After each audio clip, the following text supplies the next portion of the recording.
Assalamualaikum warahmatullahi wabarakatuh. Nama saya Lava Fernanda, NIM 1810201086. Prodi PAI Pendidikan Agama Islam Lokal 5C. Mata kuliah Ilmu Pendidikan Islam. Dosen pembimbing Bapak Christian Hadi Putra, SPD IMPD. Materi yang akan saya bahas hakikat pendidikan dan ilmu pendidikan Islam. 2. Pendidikan sebagai ilmu pengetahuan. 3 faktor pendidikan. Hakikat pendidikan dan ilmu pendidikan Islam. Hakikat pendidikan sebagaimana yang telah dijelaskan bahawa pendidikan diartikan sebagai kupasan secara konseptual terhadap kenyataan kehidupan manusia, baik disadari maupun tidak disadari. Manusia telah melaksanakan pendidikan mulai dari keberadaan manusia di zaman primitif sampai dengan di zaman modern atau masa kini. Bahkan selama masih ada kehidupan manusia di dunia, pendidikan akan tetap berlangsung. Pembahasan tentang hakikat pendidikan merupakan tujuan yang menyeluruh dari segi kehidupan manusia yang menampakkan konsep-konsep pendidikan.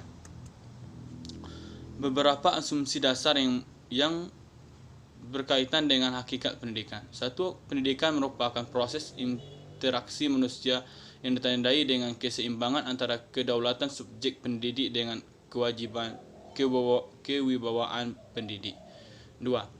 Pendidik merupakan usaha penyiapan subjek pendidik menghadapi lingkungan hidup yang mengalami perubahan yang sangat pesat.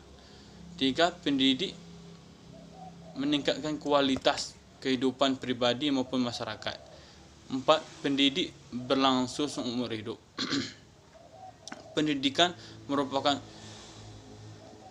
kuat dalam menerapkan prinsip-prinsip ilmu pengetahuan. 6. Dan teknologi bagi pembentukan manusia yang seutuhnya.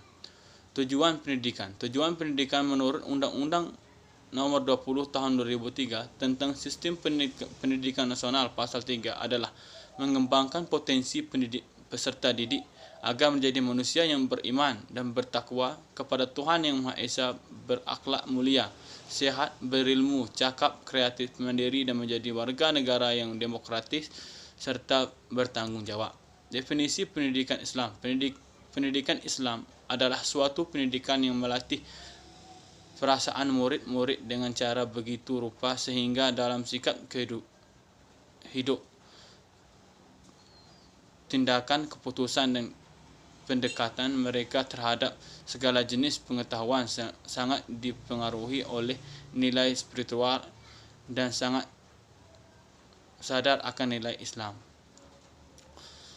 Adapun para ahli pendidikan Islam sudah sejak lama mencoba membuat rumusan definisi mengenai pendidikan Islam. Omar Muhammad Al-Tauni Al-Saibani, pendidikan adalah usaha mengubah tingkah laku individu manusia dalam kehidupan pribadinya atau kehidupan yang bermasyarakat dan kehidupan hidup dalam alam sekitarnya melalui proses pendidikan. Pendidikan sebagai ilmu pengetahuan. Pendidikan sebagai ilmu pengetahuan menurut S. Brojonegoro, ilmu pendidikan atau pedagogi adalah teori pendidikan perenungan tentang pendidikan. Dalam arti luas, pedagogik adalah ilmu pengetahuan yang mempelajari soal yang timbul dalam praktek pendidikan. Persyaratan pendidikan sebagai ilmu pengetahuan. 1. Yang dijadikan subjek material ilmu pendidikan adalah perilaku manusia. 2. Dalam disiplin ilmu yaitu memiliki sistematika secara teoritis. Sistematika ilmu pendidikan dapat dibedakan menjadi 3 segi. Tujuan, yaitu melihat pendidikan sebagai gejala manusiawi dengan melihat pendidikan sebagai upaya dasar. 3. Disiplin ilmu yaitu memiliki metode normatif, metode eksklamatoris, metode teknologis, metode deskripsi fenomenologis, metode hermeneutis, metode analisis kritis. Sifat-sifat pendidikan: 1. Rasional, 2. Empiris, 3. Fakta dan teori, 4. Universal, 5. Akumulatif, 6. Normatif, 7. Praktis dan teoritis, 8. Rohaniah, 9. Historis. Faktor-faktor pendidikan.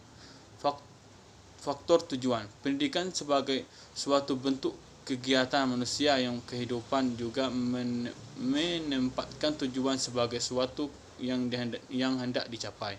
Tentang tujuan di dalam Undang-Undang Nomor 2 Tahun 1989 sangat jelas disebutkan tujuan pendidikan nasional yaitu mencerdaskan kehidupan bangsa, mengembangkan manusia Indonesia seutuhnya, yaitu manusia yang beriman, bertakwa terhadap Tuhan Yang Maha Esa dan berbudi pekerti luhur, memiliki pengetahuan dan keterampilan, kesehatan jasmani dan rohani, kepribadian yang mantap dan mandiri, serta rasa tanggung jawab kemasyarakatan dan kebangsaan. Faktor-faktor pendidik. Dalam hal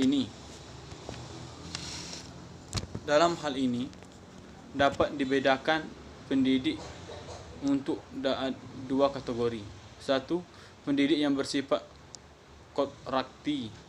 Sebagai orang tua wajib pertama kali memberikan pendidikan kepada anaknya selain usaha, kasih sayang dan perhatian. 2. Dengan pendidikan menurut jabatan, yaitu guru. Guru adalah sebagai pendidik yang menerima tanggung jawab dari pihak orang tua, masyarakat dan negara. Faktor anak didik. Ada 4 konteks yang dapat mengembangkan peserta didik, yaitu: A. Lingkungan di mana peserta didik secara kebetulan atau kadang-kadang di sini mereka belajar tidak berprogram. B. Lingkungan belajar di mana peserta didik belajar dengan sengaja dan dikehendaki. C. Sekolah di mana peserta didik belajar mengikuti program yang telah ditetapkan. D. Lingkungan pendidikan optimal di sekolah yang ideal di mana peserta didik dapat melakukan secara belajar siswa aktif sekaligus menghayati atau menginspektifkan nilai-nilai pendidikan. Faktor alat dan media. Alat pendidikan adalah suatu tindakan atau situasi yang sengaja diadakan untuk terciptanya suatu tujuan pendidikan yang tertentu atau yang diinginkan.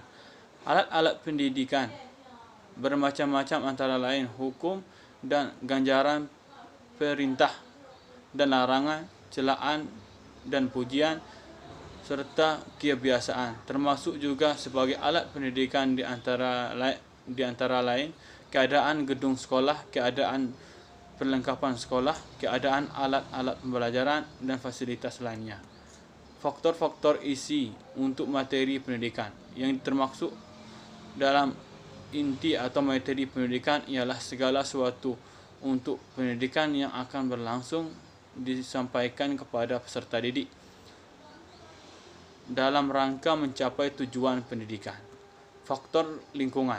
Faktor lingkungan adalah meliputi kondisi dan alam dunia yang dengan tata cara tertentu mempengaruhi tingkah laku, pertumbuhan dan perkembangan manusia.